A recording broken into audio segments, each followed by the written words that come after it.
سلام، خوش اومدید به این ویدیو. من توی این ویدیو میخوام حقایق جالبی رو درباره کشور سوئد که نمیدونستید رو بهتون بگم. پس قبل از اینکه بریم سراغ ادامه این ویدیو، لایک و کامنت و سابسکرایب فراموش نشه. بزن بریم. سوئد پنجمین کشور بزرگ قاره سبز و بزرگترین کشور اروپای شمالی هم محسوب میشه که توی منطقه اسکاندیناوی واقع شده.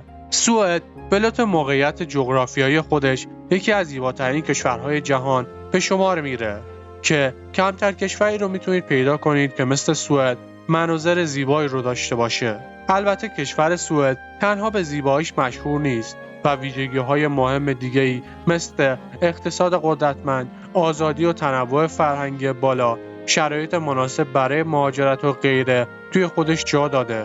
تاریخچه سوئد نسلی از تبار وایکینگ ها. سوئد هم مثل نروژ و دانمارک به دلیل داشتن نژاد هندو اروپایی تبارشون به وایکینگ ها برمیگرده. وایکینگ ها تو کشورهای شمال اروپا ساکن بودند.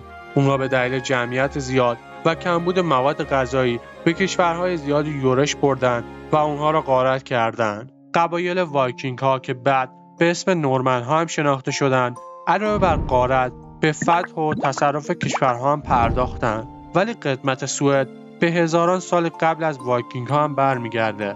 توی اون زمان چیزی به عنوان کشور سوئد وجود نداشت، اما تمدن و نخستین آثار سکونت توی این سرزمین به 9000 سال پیش از میلاد برمیگرده. سوئدی ها شادترین مردمان جهان. نشریه ها و منابع مختلف سالانه فهرستی از شادترین کشورهای جهان رو ارائه میکنن که با استناد به اونها سوئد یکی از شادترین کشورهای جهان توی 10 سال اخیر بوده. به عبارتی انقدر زندگی توی سوئد از کیفیت بالایی برخورداره که دلیلی برای خوشحال نبودن توی این کشور وجود نداره. اما در ادامه چند تا از مهمترین دلیل‌های این آمار رو بهتون میگم. از نظر اقتصادی سوئد کشور قدرتمند به شمار میره و این فرصت رو به وجود میاره تا افراد بتونن با توجه به توانایی خودشون شغل پیدا کنن و زندگی درستی رو تشکیل بدن. اما در این حال مردم سوئد خوشحالی رو توی پول و درآمدزایی نمیبینن. از همین قانع بودن هم هست که به شهرت رسیدن. مورد بعدی امید به زندگی مردم سوئد که باعث خوشحالی اونها شده. به طور میانگین توی این کشور مردها 80 سال و زنها 84 سال عمر میکنن. مورد بعد جایگاه بهداشت و درمان توی سوئد هستش. توی کشور توسعه یافته مثل سوئد مردم این فرصت رو دارن که به طور رایگان توسط پزشکان ویزیت بشن، دارو بگیرن و یا توی بیمارستان‌ها بستری بشن. مهاجرت به سوئد. کشور سوئد تاریخ بلندی رو توی پروسه مهاجرپذیری داشته و از سال 1850 تا الان فازهای مختلفی رو توی این زمینه پشت سر گذاشته. بر اساس داده‌های سایت رسمی دولت سوئد، این کشور از سال 2015 تا الان فعالیت‌های بالایی رو توی جذب پناهنده‌هایی داشته که نشون میده علاوه بر نیروی متخصص، تعداد زیادی را هم بهشون ویزای بشردوستانه اختصاص دادن. به طور دقیق‌تر توی سال 2019 حدود 117,000 نفر به سوئد مهاجرت کردند که بیشترین سهم رو به کشورهای خارجی مثل هند و افغانستان تعلق میگیره. اما توی چند سال اخیر تغییراتی رخ داده که رفتن به سوئد رو بدون پاسپورت و ویزا سخت‌تر کرده. مزایا و معایب زندگی توی سوئد. مزایا: توی سوئد بالاترین استانداردهای زندگی رو میتونید ببینید، از کیفیت بالای مواد غذایی تا تحصیل.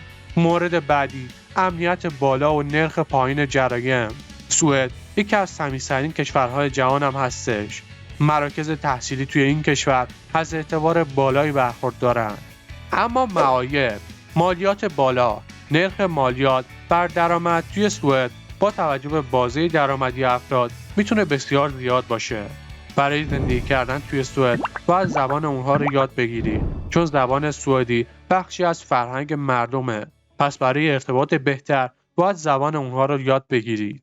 مورد بعدی اینه که وضعیت جوی توی سوئد تعریفی نداره. توی سوئد خیلی مواقع تابستون‌های گرم و طولانی نداره و خودتون رو باید برای هوای سرد آماده کنید.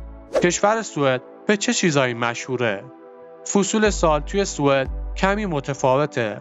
برای مثال توی تابستون پدیده‌های طبیعی رخ میده که باعث میشه نور خورشید برای 24 ساعت توی آسمان‌های شمالی سوئد بدرخشه. جمعیت سوئد حدود 10 میلیون نفره که برای پنجمین کشور بزرگ قاره اروپا رقم کمی محسوب میشه. این کشور بیش از 90,000 دریاچه و 3,000 کیلومتر خط ساحلی داره. حالا جالب این مورد رو بدونید که توی سوئد هنوز سلطنت پابرجاست. سوئد یکی از کشورهای سلطنتی قدیم هستش که هنوز جشن‌های ازدواج رو به صورت سلطنتی برگزار میکنن. اما آیا میدونستید که توی سوئد هتل‌های یخ وجود داره؟ هتل یخی توی منطقه لاپتان سوئد هستش که دمای این هتل -4 درجه است که این دما به خاطر اینه که طرح‌ها و مجسمه‌های یخی که توی اون هستن آسیب نبینن و آب نشن. موسیقی پاپ توی سوئد کاملا محبوبه. خواننده‌ها و موزیسین‌های مطرحی توی این کشور هستن. این بود از حقایق جالبی درباره کشور سوئد که نمیدونستی. اگر از این ویدیو خوشتون اومد لایک و کامنت و سابسکرایب فراموش نشه و در ضمن توی کامنت ها اگر حقایق دیگه‌ای رو میدونید برای من بنویسید.